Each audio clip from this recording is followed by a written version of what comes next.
The first time someone said it out loud, it wasn't even behind my back. It was in the bullpen. Loud, fluorescent, full of caffeine and testosterone. I had been at the company for exactly 6 days. We were prepping for a group sales pitch. Half training exercise, half ego contest. I was standing by the whiteboard, reviewing my slides when I heard him.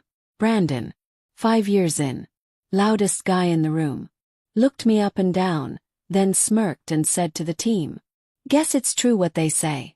Recruiting's been real generous with the hiring criteria lately." Few guys laughed. Someone fake coughed the word hot. And then the line that would follow me for months. "Let's be real, she didn't get the job for her resume." The room went still for half a second. Not because anyone was offended. Because they were waiting to see how I'd take it.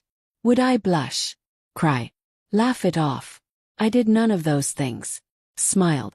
Then turned back to the board and continued explaining the client's procurement cycle better than any of them had. Because I'd stayed up late the night before building a model from scratch. But inside, something snapped clean. I wasn't angry. I was clear. Because that sentence, meant to shrink me, was going to become my fuel. They thought I was decoration. A shortcut to a quota. Someone to smile at clients, not close them. Fine. Let them think that. Because while they were counting on charm and legacy accounts, I was already building the system that would bury them in my numbers. I remember exactly what I wore on my first day. Black blazer. High ponytail. Confidence. Not because I wanted to impress anyone, but because I'd earned this job. I'd aced 3 rounds of interviews. Built a cold call case study that doubled the standard conversion rate. Crushed the onboarding assessment in half the time they gave me. I walked into that office ready. But the second I stepped onto the sales floor, I felt it. Not hostility. Dismissal. The sideways glances. The quick look up then down. The half-second pause when I introduced myself. Just long enough to tell me I'd already been judged. "You're in sales. Thought you were here for client services. You're Layla." Was expecting someone louder. They didn't say it outright. Not yet. But the boys' club energy was unmistakable. Loud music. Inside jokes. Worn-out baseball caps backwards at desks. A shrine to top closers on the wall. All male. All flex. They called themselves the Pit.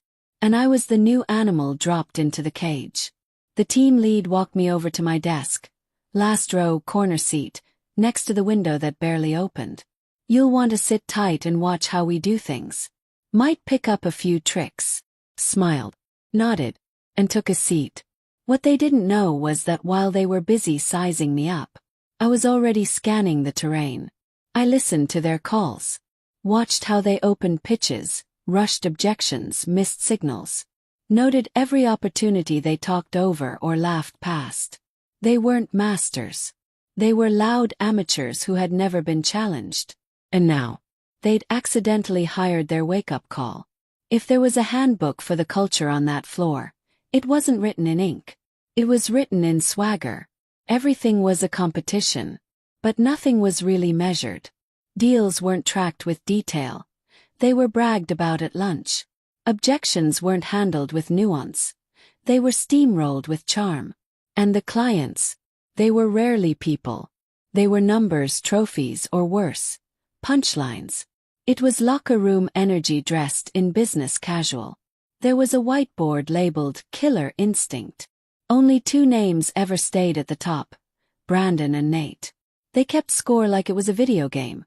How fast they closed, how many emails they ignored and still got a yes, how many cold calls they turned into coffee dates. And then there was me. Not part of the game. Just something to laugh at while it played out. Bet she'll cry the first time a client ghosts her. Let's see how long that blazer confidence lasts after a quota cycle. They never said it directly. They didn't need to. They cracked jokes near my desk. Loud enough. Always just subtle enough to stay funny. Never technically HR worthy. But I didn't flinch. Because while they were busy performing toughness, I was quietly building competence. They measured success by volume. I measured it by conversion. They chased validation. I studied value. And while they were yelling into phones for hours, I was learning how to speak so clients would stay on the line. They thought I was playing the same game. But I wasn't. I was rewriting the rules. It didn't take long for the jokes to go from subtle to blunt. By the end of week 2, I had my own nickname. Quota Barbie. Brandon said it first. I was walking back from the break room, coffee in one hand, onboarding binder in the other. He grinned, nodded at me, and said to the team, "Careful, fellas. Quota Barbie's on a mission." They laughed. Not because it was funny, because it was safe. It let them put me back in a box they understood. Pretty, polished, harmless. Got worse from there. Smile like that on a call, and you'll close anything. You in client meetings is like cheating. I wish I had your superpower, being hot. Every line had the same message beneath it. You're not good. You're lucky. Pretty. And that's all. I could have clapped back. Could have thrown stats in their face, dropped my resume, flexed every win from my last company. But I didn't. Because I knew what they really feared. A woman who doesn't take the bait. So I smiled, and nodded, and went right back to my desk, where I opened the CRM. Sorted leads by lowest engagement, and started calling every client they'd given up on. If they thought I was just a face, then I'd blind them with numbers. And when the board updated next quarter, the only thing they'd be able to call me was top performer. Came disguised as a favor. Brandon strolled over to my desk one morning, spinning his chair around like he was about to hand me a birthday balloon. "Hey Layla, we've got a small lead you can take. Low pressure. Just a warm-up, really." I glanced at the file. It was marked cold. No activity in 3 weeks. Note said, "Not interested, don't call back." Warm-up, huh? Translation: "Let's watch her crash." He nodded. "Thanks for the opportunity." He smirked. "No problem." Give him that $1 million smile. I closed the file, opened a clean notebook, and got to work. Because while they saw a dead lead, I saw a data trail. Before the call, I reviewed every note in the CRM, cross-checked the contacts' LinkedIn and company news, found a recent acquisition announcement buried in a trade newsletter, pulled 2 specific service gaps that our product could solve post-acquisition. 30 minutes later, I got on the call. I didn't pitch, ask questions, listen, reflected their challenges back to them. 10 minutes in, the client said, "You're the first person who actually did their homework." By the end of the call, they scheduled a full demo for the following week. When I walked back to the team's corner, I didn't say a word. Just marked the lead as re-engaged in the system. Brandon noticed. "That one actually picked up." Smiled. "Guess I got lucky." But we both knew the truth. Luck had nothing to do with it. And this was just the beginning. The demo went live 5 days later. Brandon didn't even show up. Said it wasn't worth putting time into a maybe. But I showed up. I had a custom deck tailored to their acquisition timeline. Client-specific language in every slide. A feature comparison against their current vendor, with visual proof of cost savings. I wasn't just prepared. I was precise. When the client's VP of Ops asked a technical question no one had caught in the initial spec sheet, I answered it mid-slide without skipping a beat. "We actually mapped that functionality to your onboarding structure. It's on slide 9. Silence. Let's move forward with the contract draft. This is the cleanest proposal we've seen all quarter." I didn't celebrate. I didn't high-five anyone. I just walked to the sales tracker on the wall, grabbed the dry erase marker no one had ever offered me, and added my name to the board. $18,600. Closed one. By lunch, the floor knew. Brandon leaned over my desk that afternoon and tried to play it cool. "Not bad. Easiest client on the sheet though. Been ready to close for a while." I didn't even look up. Their file said not interested. "You marked it yourself." He blinked, then smirked like it was all a joke. But he didn't say anything else. Because we both knew. They hadn't expected me to win. But now that I had, they couldn't ignore me. And I wasn't just here to prove a point anymore. I was here to win the floor. After that first closed deal, I made myself a promise. I wouldn't match their volume. I'd outwork their silence. So I started showing up before the lights even flickered on. 6:45 a.m. Every morning. No music, no chatter. Just me, a cold brew, and our CRM. While they rolled in late with half-eaten breakfast wraps and half-remembered excuses, I'd already tagged 10 leads by revenue potential, sent 3 custom follow-up emails, drafted a personalized pitch for a client they had forgotten existed. I watched every sales call I could get my hands on. Not just mine, there's 2. I listened to what they missed, what they fumbled, how they steamrolled objections and ignored cues. And then, I built my own system. Not just a script, framework. One that adapted to the person, not the product. One that learned who they were before trying to sell them anything. By week 6, I was booking more demos than the top 3 reps combined. Not louder, smarter. They didn't see it at first. Because they weren't looking. Still too busy congratulating each other on half-closed deals and Friday happy hours. Still treating sales like a boys' game that I had somehow stumbled into. But inside those numbers, I was building dominance. Not to be liked, to be undeniable. Because eventually, the scoreboard would tell the truth they kept trying to laugh past. By week 8, the board didn't lie. I had passed Brandon. Not by much, but enough for people to notice. Enough to make the jokes sharper. They stopped being casual. Started being calculated. It's the smile, man. Clients eat that up. I mean, she gets the sympathy closes. Who's gonna say no to that face? Some of us have to sell. Some of us just have to show up. It wasn't anger in their voices. It was fear. The kind that comes when you realize the system you've been winning in isn't built to protect you anymore. I never argued back. Because I knew how to make noise in a way they never could. With results, I kept stacking wins. I closed a dormant account no one had touched in a year. Landed a 3-location deal with a restaurant group they said wasn't worth the chase. Converted a cold lead that had ghosted every single person on the floor, except me. When I landed that last one, Brandon finally snapped. She's gotta be doing something weird. Clients don't just flip like that. Nate chimed in with a grin. Yeah, unless she's texting from a second phone. You sliding into DMs, Layla. Laughter again. Forced. Easy. I just stared at him. No. Just emailing with clear subject lines and actually reading their objections. He blinked. Didn't reply. Because that was the part they couldn't say out loud. That I wasn't lucky. I was better. It went up the first Monday of the quarter. A giant laminated poster, pinned dead center in the open floor, just above the espresso machine the guys never cleaned. Quarterly commission standings. Top 10. It was a tradition, one they loved, until that morning. Because the first name at the top, bold, clean, unmistakable, was mine. 1. Layla Hassan, $184,000 QTD. It wasn't just that I'd passed them. It was by a mile. Brandon sat at number 4. Nate was barely clinging to 8th. The silence that morning. Delicious. They stared. Pretended not to.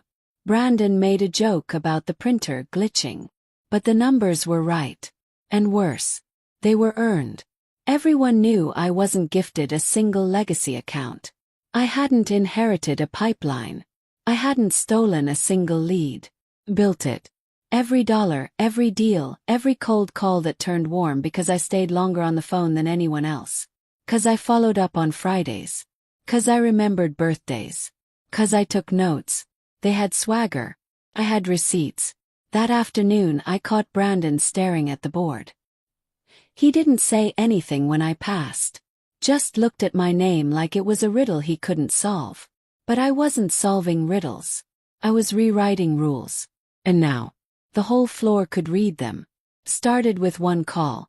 A prospect listed in the CRM as dead. Red flag, no response, marked do not pursue further. I read the notes. Brandon had called twice, pitched hard, Then logged, not a fit. Waste of time. But something felt off. The company had expanded recently. Their website mentioned new service locations and a hiring spree. That didn't sound like a waste of time. That sounded like an opportunity misread. So I picked up the phone. Didn't pitch. Asked questions. What changed on your team since our last conversation? What's the biggest friction point you're running into? What would make this year easier for you to scale? And talk. And by the end of the call, honestly, I wish you had reached out the first time. I never felt like the other guy was actually listening. We closed 2 weeks later. $32,000 annual contract. I logged the win under my name, then went looking for more lost causes. And I found them. Freeware. Accounts they said, didn't have budget. Didn't get it. Weren't serious buyers. What they really meant was, didn't say yes to me fast enough. So I started working those accounts. Reopened doors they slammed shut. Sent thoughtful follow-ups. Built bridges where the guys had dropped ultimatums. By month's end, I had recovered 4 deals marked unqualified or dead. And clients weren't just closing. They were staying. Can we keep working with Layla? She's the only one who really took the time. Please assign us to her going forward. The sales floor didn't say much. But I saw the way Brandon looked at me now. Like I wasn't pretty. Like I was dangerous. It started as a whisper. A line buried in a forwarded email. If Layla's available, we'd prefer to work with her directly. It was subtle, polite, but unmistakable. The client had been handed off to Brandon for a renewal. And they were pushing back. A week later, another one came through. Layla handled our onboarding. Would love to keep her as our point of contact. Then a third. This time it wasn't even a request. We'll wait for Layla's availability before moving forward. Just like that, I had a wait list. Accounts that were technically someone else's were asking for me. Not because I smiled more. Not because I followed a script better. 'Cause I made them feel seen. I remembered things. Who their competitor was. What feature they were most nervous about. Which product update I promised I'd follow up on, and actually did. And word got around. Not just on the floor but across departments. People started pinging me to ask how I was getting clients so sticky. Marketing looped me into a call to help write better case studies. Leadership started casually CCing me on bigger deals. Just in case Layla has insight. The guys pretended not to notice. But they did. Brandon started calling old leads he hadn't touched in months. Nate began sitting in on intro calls again, trying to reassert relevance. But it was too late. I wasn't an exception. I was becoming the expectation. And they couldn't stop it. Because the clients had decided. Pretty doesn't close deals. But prepared. Precise. That's what makes people stay. The jokes weren't jokes anymore. They were shields. It's gotta be the lashes, right? Maybe I'll start wearing perfume to my demos. She's got some kind of witchcraft in those emails. I'd walk past their desks and hear the snickers drop off mid-sentence. Then the fake smiles. Then the cold silence. By now I was doubling their close rates. But instead of asking how, they clung tighter to the only explanation that let them sleep at night. That I hadn't earned it. They watched me stack deals, lead strategy calls, get invited to client offsites. And they still whispered. If I had her face, I'd be at the top too. As if my wins were cosmetic. As if they hadn't seen me come in early. Stay late. Send follow-ups on Fridays while they were booking their 3rd round of drinks. They never questioned the guys who coasted on charm. Who backslapped and bluff-called their way through demos. But me. Every win had to be explained away. It wasn't the cold call scripts I wrote from scratch. It wasn't the objection mapping I built that leadership started training from. Well, it was the way I looked. The wildest part. Some of them really believed it. Because admitting the truth, that a woman walked in and outsold them without shortcuts, would mean admitting that their ceiling wasn't my fault. It was their limitation. So they called it luck. Or looks. Anything but the truth. That I beat them. With clarity, not cleavage. The calendar invite caught me off guard. 1:1. Sales Performance Review. From Daniel, our sales director. No notes, just a time. I'd been here long enough to know what those meetings usually meant. A quota warning, a coachable moment, or a patronizing chat about culture fit. So I walked in with my guard up, a straight, neutral face, ready to defend my numbers, my methods, and my seat at the table again. Daniel looked up from his screen as I entered. But this time, he smiled. Layla, sit down. This won't take long. I braced anyway. We've been reviewing quarterly performance, client feedback, renewal stats. All of it. He paused. And your numbers don't just speak, they shout. You've outsold every single rep on this floor by at least 40%. Silence. I didn't say anything. Because I didn't trust it yet. Then he leaned forward. I want to understand exactly how you're doing it because whatever your system is, it's working. And we need more of it. I blinked. He wasn't scolding me. He was asking to learn. So I told him that I wasn't relying on charm.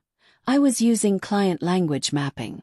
That I tracked engagement trends by industry cycle, not just funnel stage. That I followed up based on emotional cues in their last reply. Not a 3-day timer. He nodded the entire time. Why hasn't any of this come up in team meetings? I gave him a small smile. Because I've spent most of them listening to guys explain my wins as accidental. He didn't argue. He just leaned back in his chair and said, "It's time the rest of the floor hears what you've built." I didn't hold back. Daniel asked how I was doing it. So I gave him the real answer. I prepare harder than anyone. I follow up when others ghost. I personalize everything. From subject lines to slide decks. I listen more than I pitch. And I don't walk into calls hoping to close. I walk in trying to understand. He nodded slowly. But I wasn't done. You want to know why they can't replicate it? Because they don't think they have to.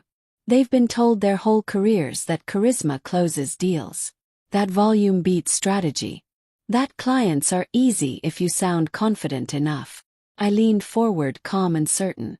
So when I showed up and didn't try to win the room, but started actually winning deals, they had no frame for it. So they called it luck. Or looks. Because the truth is harder to swallow. I beat them. 'Cause I work smarter. And care deeper. And they haven't figured out how to do either without first being told it counts. Daniel didn't interrupt. He just sat there nodding slowly. For a moment, no words. Then finally, everything you just said. We need more of it starting now. I want you in the next training session. Not as a participant. As the one leading it. No title change. No plaque. No LinkedIn post. Just something rarer. Acknowledgement. For the first time, I wasn't being asked to defend my place. I was being asked to teach from it. The email hit inboxes at 9:02 a.m. Object. Q4 plus year-end sales performance. Final rankings. No fluff. Just a table. One clean list that every rep on the floor scrambled to open. The same list they used to fight over. Circle. Highlight. Brag about in meetings. But this time, there was no debate. Because at the very top, in bold, it read, 1. Layla Hassan. $872,000 closed revenue. 137% of annual quota. Second place wasn't even close. Brandon was fourth. Nate barely cracked seventh. And beneath the list was one final line that sealed everything. Layla Hassan is this year's top overall sales performer across all divisions. No qualifiers. No footnotes. No asterisk. Just fact. I sat at my desk, quiet as ever. No fist pumps. No speeches. But I saw the shift. The whispers stopped. The fake jokes dried up. Even the eye contact changed. From mocking to measured. The same reps who used to chuckle as I walked by now nodded. Some even said, "Congrats." And Brandon. He didn't say a word. Just looked at the board. Then at me. Then turned back to his screen, quiet for once. Because numbers are the one thing you can't mansplain your way around. They didn't just tell the truth. They ended the conversation. No one could call it luck anymore. No one could claim it was charm. It was work. Stacked, tracked, and now documented for the whole company to see. The official announcement went out the next day. Company-wide. Subject line. Recognizing excellence. Salesperson of the Year. It had the usual formalities. A paragraph from the CEO, a note about values, a bullet list of accomplishments. But then there was a full section. Titled simply, Spotlight Layla Hassan. Underneath my photo. And this. In her first full year, Layla not only surpassed her quota, she redefined what effective, sustainable, client-centric sales looks like.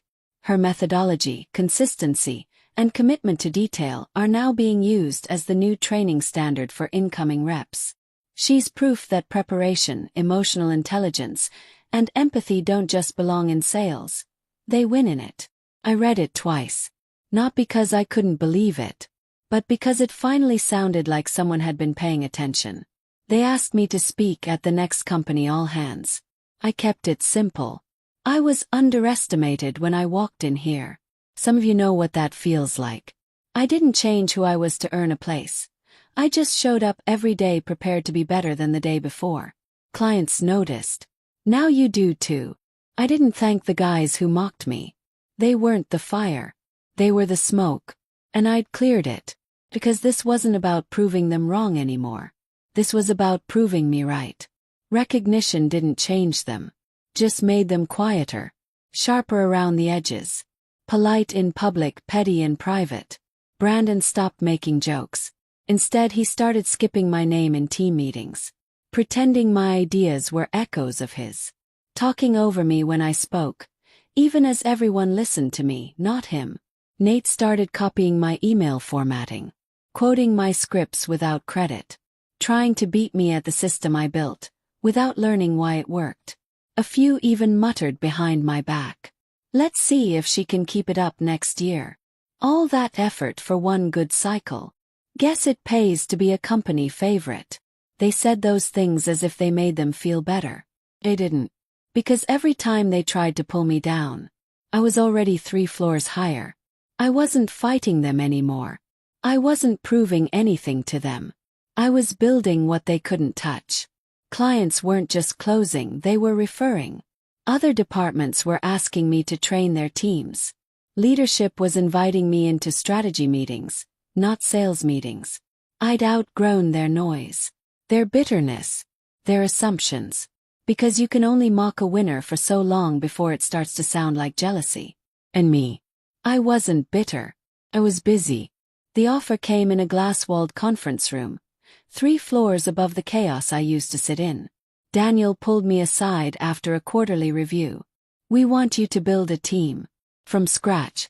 Your process, your people, your rules. I didn't say yes right away. Not because I wasn't ready, but because I needed to be sure. This wasn't a symbolic move. This wasn't PR. This was a real seat. With a real budget. And I was going to fill it with doers.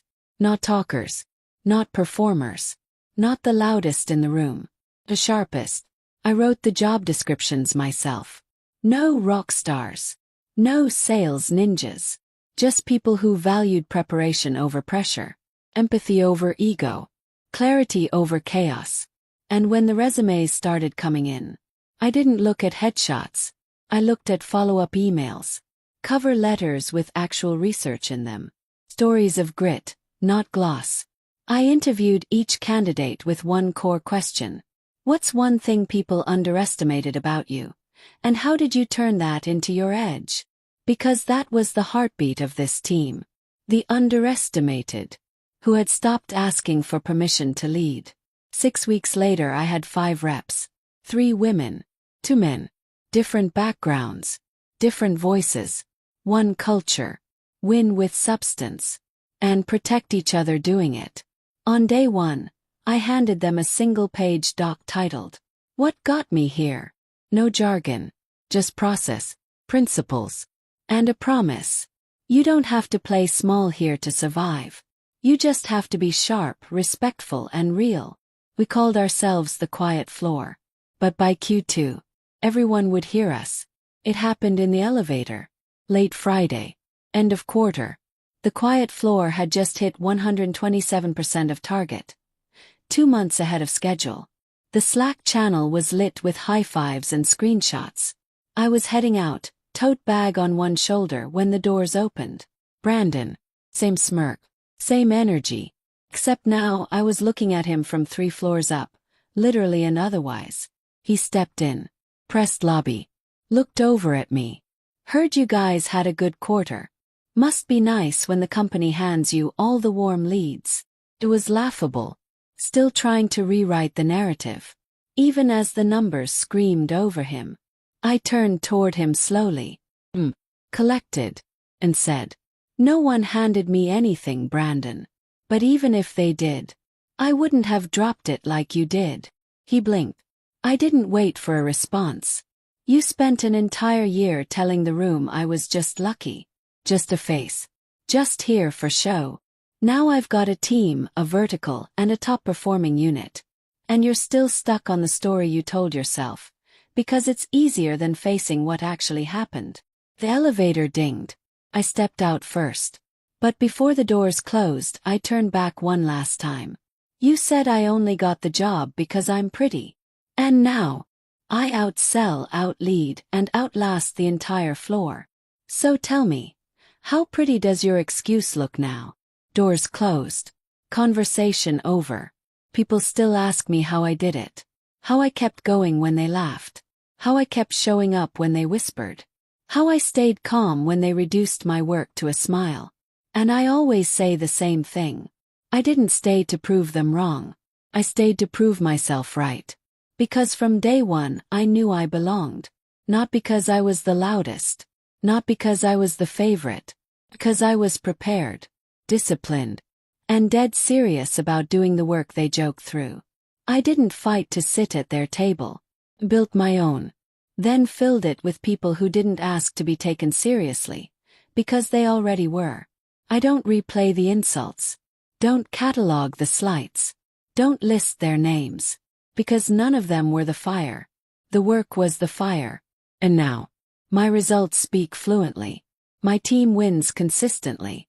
My presence isn't tolerated, it's requested. What used to be condescension is now curiosity.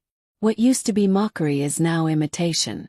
And what they once called luck, they now call strategy. So here's my mic drop. They said I only got the job because I was pretty. Now I write the playbook they train from. Now they ask me how.